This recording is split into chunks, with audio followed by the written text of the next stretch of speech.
Retour sur le plateau de la matinale. Alors, il est 7h, un peu passé un peu plus de 30 minutes. Hein. René Narcisse Moto est sur le plateau de la matinale. Il est plateau 3 fois déjà. Bonjour Narcisse. Bonjour Christian Roumé, bonjour également à Manga. Good morning, Narcisse. I hope you're doing great. I'm doing great. God has given me the power. Yeah. And the energy to be here today. Voilà. Alors, la revue de presse est bilingue sur Good Morning Cameroun.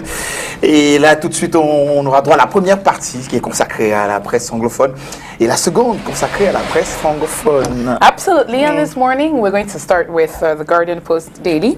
On the front page of the Guardian Post, we read this story, the main one for this Friday.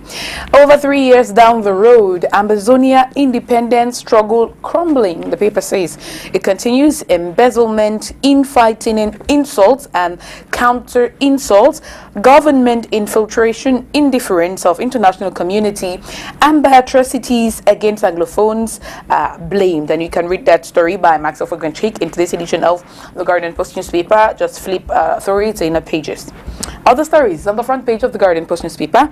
Bafors present new paramount ruler to Meme administration. Story on page 6, and on the front page, of course, like you can see it on the front page, the picture of the new paramount chief of the Bafors, and the caption under that photo: Meme SDO accepts Bafor choice of Mfon Mokete, the Fote Koko, as paramount ruler and presents him to Kumba population.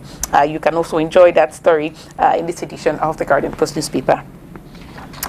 Supposed partnership deal, Boya Council backtracks after a rebuttal by Switzerland. Well, which deal exactly and why the decision to backtrack, go learn in today's edition of the Guardian Post newspaper. CPDM MRC quarrel over deadly terrorist attack in far north. Story by Max Offerganchik again that you read on page 7 of the Guardian Post newspaper. Edison Frundi wins prestigious award, the paper says. Organizers say award in recognition of his relentless and unmatched efforts in championing transformation of Bamenda. And of course, you see the smiling face of Edison Frundi on the front page of the Guardian Post newspaper. We are now going to leave the Guardian Post newspaper. We are turning our attention to The Voice Weekender. And on the front page of The Voice, we read, 3 years without trial, Anglophone prisoner dies in chains. The paper says, quoting the wife of the late journalist, my husband urinated in his pants for 4 days. The paper adds, blindfolded, slept on wet floors, chained for weeks. Story by Randy Josa that is rather chilling to read about. You can find on page 3 of the Voice newspaper, and the Voice newspaper also proposes to you the very last words of Tangem, the late journalist, when he said, "Is this how to kill an innocent man?" He was actually questioned, and we see pictures there on the front page, including the picture of his wife. Like I said, well, the details of that story you read on page 3 of the Voice newspaper. Let's move on to other stories on the front page of The Voice. Mincom COVID-19 scandal. Minister disclaims after alleged molestation of journalists. The details of that one too you'd read on page 3 of The Voice newspaper. In the editorial this weekend, Higher Judicial Council postponement, implicit justification of suspension marks and question mark, and maybe you'd find the answers in this article that appears on page 2 of the Voice newspaper. Africa, World Bank, IMF caucus. African countries want Bretton Woods institutions to invest more on human capital job creation. You can also read this story in this weekend edition of the Voice newspaper. And to end with the Voice, pardon me, Maestro Shabatam, the super mega photographer behind 44 Pictures Pro. Well, go enjoy that story in today's edition of the Voice. From one weekender to another, this time we're looking at the post that we are going to quickly go over because we reviewed yesterday. Anglophone detainee dies chained to sick bed. The details of that story are on page 2, and of course on the front page, the picture of Thomas Nganyu Tange, who died on his sick bed. Like I said, go to page 2 to get the version of the Post newspaper on that story.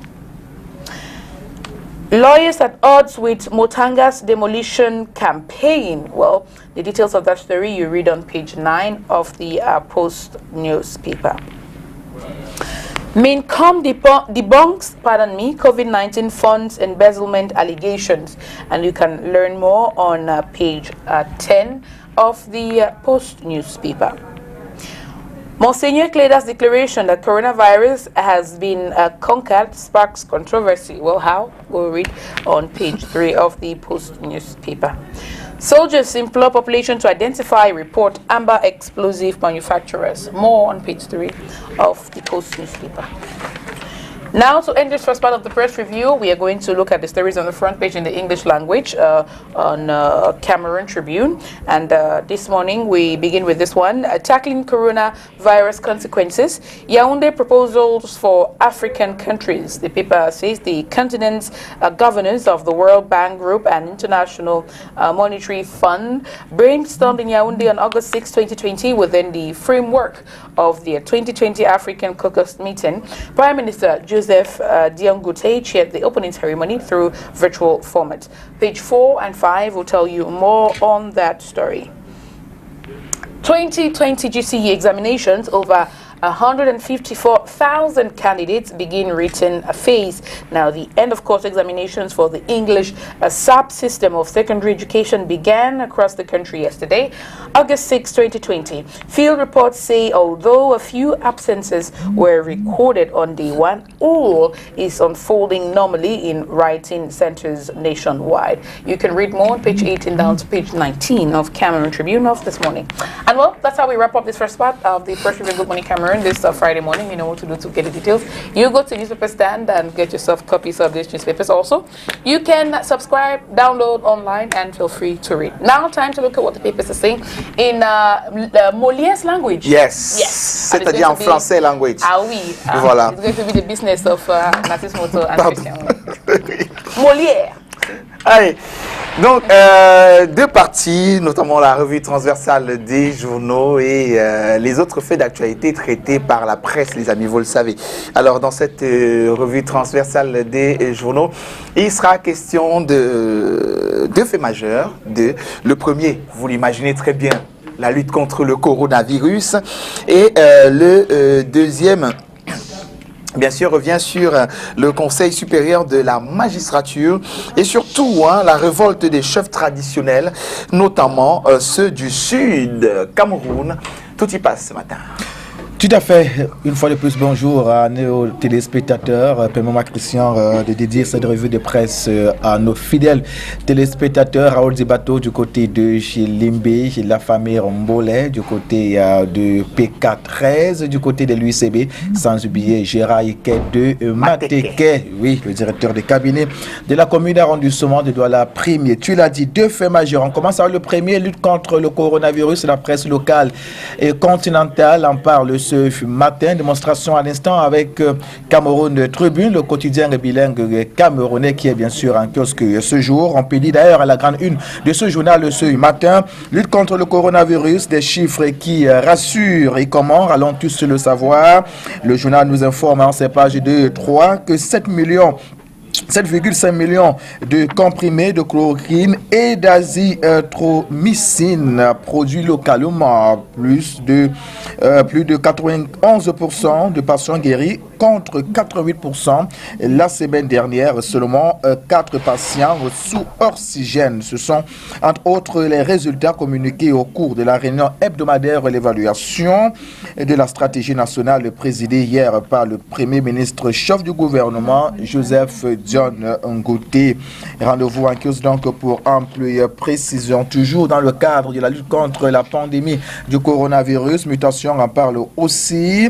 On parle tout d'abord de cette vie chez les Pygmées durant cette période dominées par le coronavirus. Comment ces populations vivaient-elles? Le journal ITER, un reportage donc à suivre ou à lire à la page 11 chez nos amis de Mutation. Fonds monétaire international, Banque mondiale et Covid-19, on en parle toujours avec Mutation, l'ordonnance de l'Afrique, c'est à découvrir à la page 7. La nouvelle expression de Séverin Tchonke parle aussi de coronavirus ce matin avec les conseils de Tedros, le directeur général de l'Organisation mondiale de la santé, a donné quelques directives au sortir de la réunion du comité d'urgence tenue le 31 juillet 2020. Rendez-vous en kiosque pour ample précision ce matin. On poursuit avec le journal Sa Presse de Steve Wilfried Njor, dans le leitmotiv reste le même. Peindre bellement, dit vrai et écrit juste. Le journal parle donc de la fête de la Tabaski 2020, célébrée il y a quelques jours. Tout s'est déroulé en toute sérénité malgré le Covid-19. Ample précision dans l'une des pages de ce journal qui nous donne de rendez-vous en kiosque ce matin. On profite également pour dire bonjour au directeur de publication Steve Wilfried Njor. Le messager nous permet d'embrayer directement sur le second fait majeur ce matin. On a parlé de gouvernance et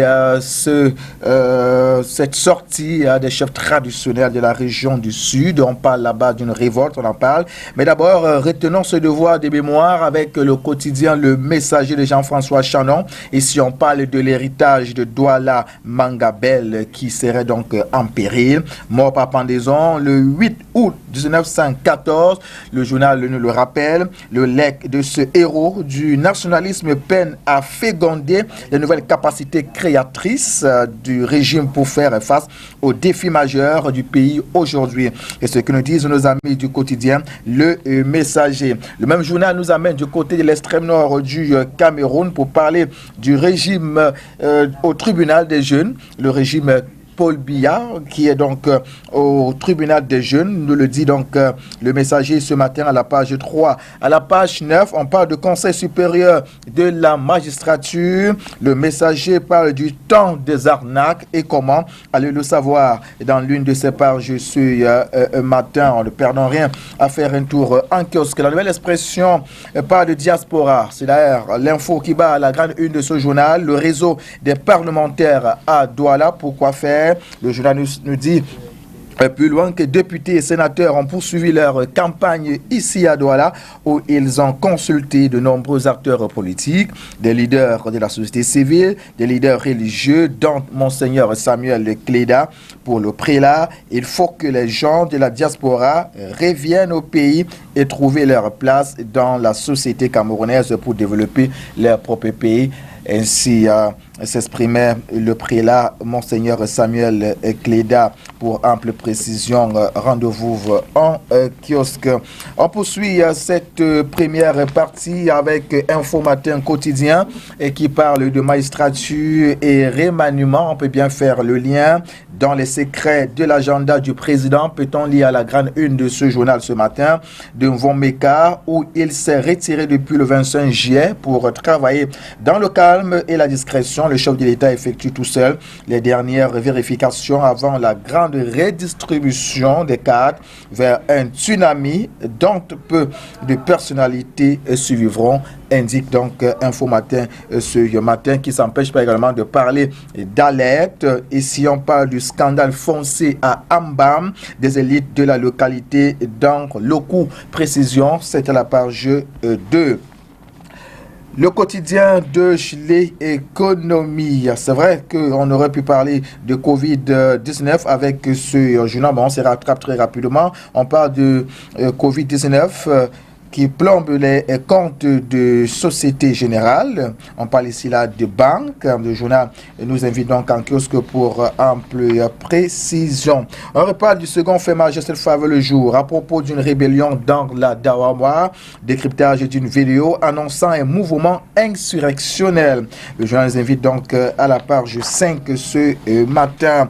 Quotidien Émergence s'intéresse plutôt à la justice. Le Cameroun est-il un état de non-droit? On comprend ici que le journal met en exergue la question de bonne gouvernance à travers la justice.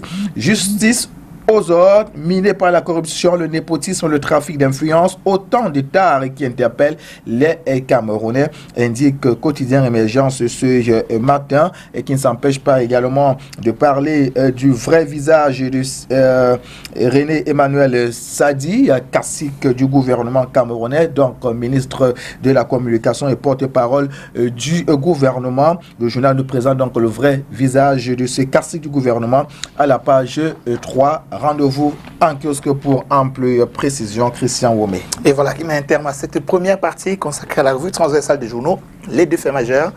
Vous avez très bien écouté, Conseil supérieur de la magistrature. Ce sera donc lundi à 10h. Et lundi, ce sera le 10, je crois. Lundi à 10h, d'ailleurs, tenu bien sûr par le président de la République himself. Après, on saura tout pour ce qui est annoncé dans les coulisses. Maintenant, on va s'intéresser aux autres faits d'actualité bien loin des deux faits majeurs. Tout à fait. On commence avec l'œil du Sahel de Guibaï Gatama, le tri hebdomadaire du Grand Nord Cameroun. On va du côté de Mora pour parler à nouveau de Boko Haram. Ici, on parle de 109 terroristes qui déposent les armes. Le journal en dit davantage donc à la page 3. Du côté de Maroua, on parle de 11 présumés braqueurs arrêtés. C'est à la page 7. Et à la page 8, on s'intéresse à la lutte contre la désertification. Plus de 3 millions d'hectares dégradés dans la région de la Damawa. C'est en page 8 chez nos amis de l'œil du Sahel.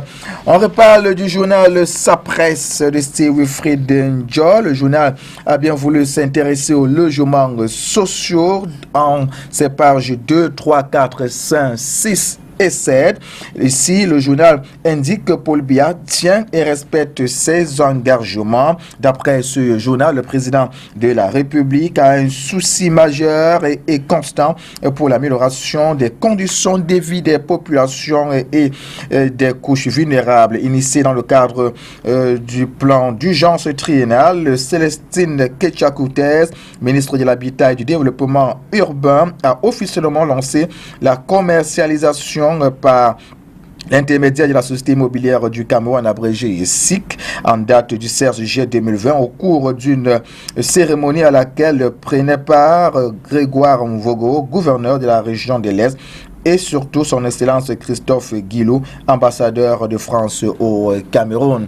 Avec le même journal, on parle de développement de la forêt des Bourgs. L'honorable Samuel Mott appelle à l'union sacrée des bananes. Le journal donne rendez-vous en kiosque. Sa presse est donc disponible et ne coûte que 400 francs CFA, moins que le prix d'une bière au Cameroun. Mutation parle également d'autres faits d'actualité.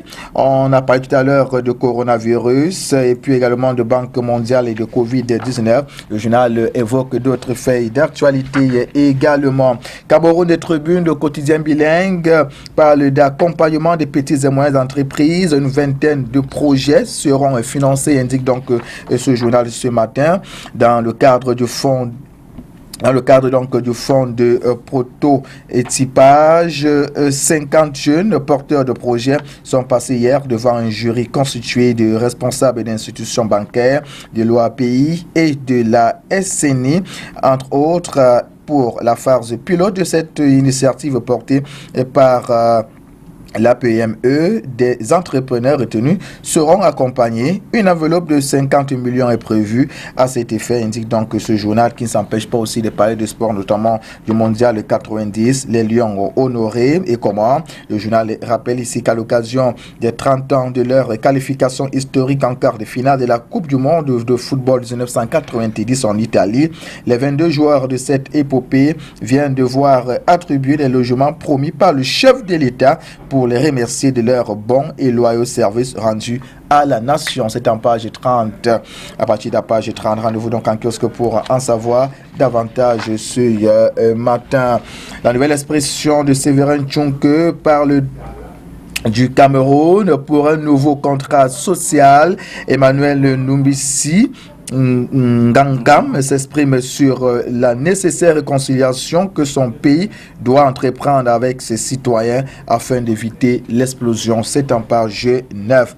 Et comment ne pas parler aussi de l'ART avec la nouvelle expression, les directeurs généraux coincés à Kondengui, indique le journal, et le journal de poursuivre. Le tribunal a ordonné le rejet de sa demande de mise en liberté et s'est déclaré incompétent. Et quant à la main levée du mandat de détention provisoire, c'est en page 2. Le messager de Jean-François Chanon nous emmène du côté de Mbankomo. La peau de chagrin du centre d'excellence de la CAF est en ligne, surexploité, mal géré et abandonné dans la broussaille. L'infrastructure n'est plus que l'ombre d'elle-même. Le journal y était et nous en dit davantage à la page 12. On ne perd donc rien à faire un tour en kiosque ce matin au fin de ce de Gauthier à la bonne source. On poursuit avec le quotidien de l'économie qui parle d'environnement ce matin. Une nouvelle norme en matière de gestion des résultats miniers. L'annonce a été faite le 5 août 2020 par le Programme des Nations Unies pour l'environnement.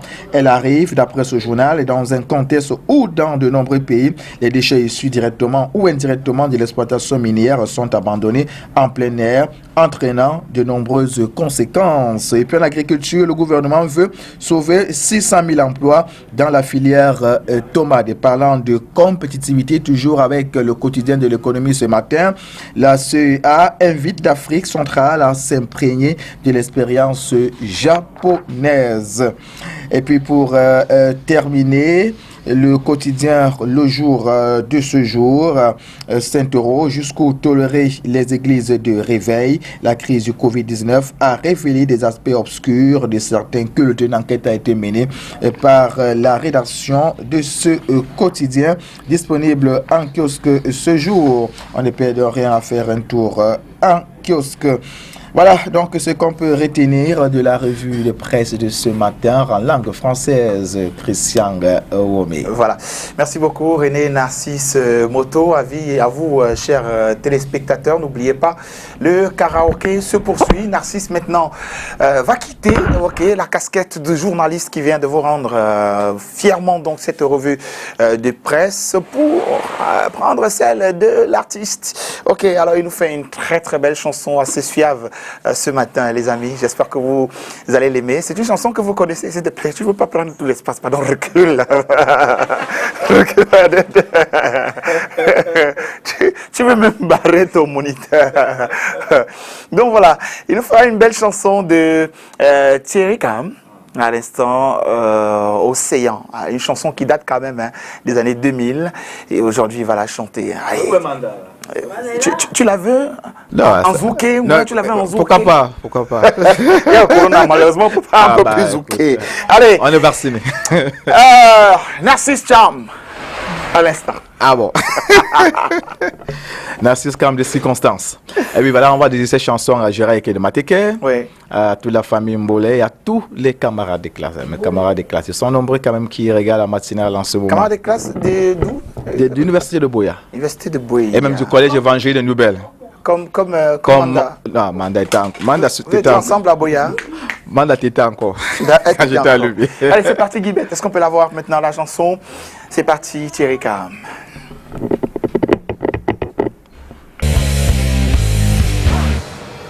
Makama. Oba Koyoga.